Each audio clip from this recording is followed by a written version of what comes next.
ایک خاتون جس کو بیوی بولا جاتا ہے نکاح کر کے جو آپ کے ساتھ آتی ہے، اپنا نام تبدیل کرتی ہے، اپنا گھر بدلتی ہے، اپنے خاندان کو چھوڑ دیتی ہے، آپ کے ساتھ چلتی ہے اور آپ کے ساتھ ایک نیا گھر بناتی ہے، حاملہ ہو جاتی ہے، حمل اس کے جسم میں تبدیلی لاتا ہے، اس کا وزن بڑھ جاتا ہے، بچے کی پیدائش کے وقت ناقابل برداشت درد کی وجہ سے تقریباً لیبر روم میں ہی ہار مان لیتی ہے۔ وہ سب کچھ کرتی ہے، کھانا پکانا، آپ کے گھر کی صفائی کرنا، آپ کے والدین کا خیال کرنا، آپ کے بچوں کی پرورش کرنا اور اس بات کو یقینی بنانا کہ آپ پرسکون رہیں۔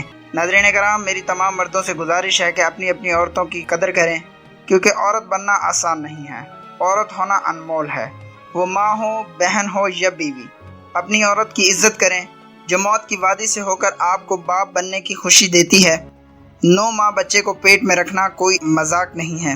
اللہ رب الکریم سے دعا ہے ہماری وہ مائیں، بہنیں، بیٹیاں جو ماں بننے والی ہیں، ان کی حفاظت فرمائے اور کسی آزمائش میں نہ ڈالے۔ اللہ سب کے لیے آسانیاں پیدا کرے۔ سلام پہنچے۔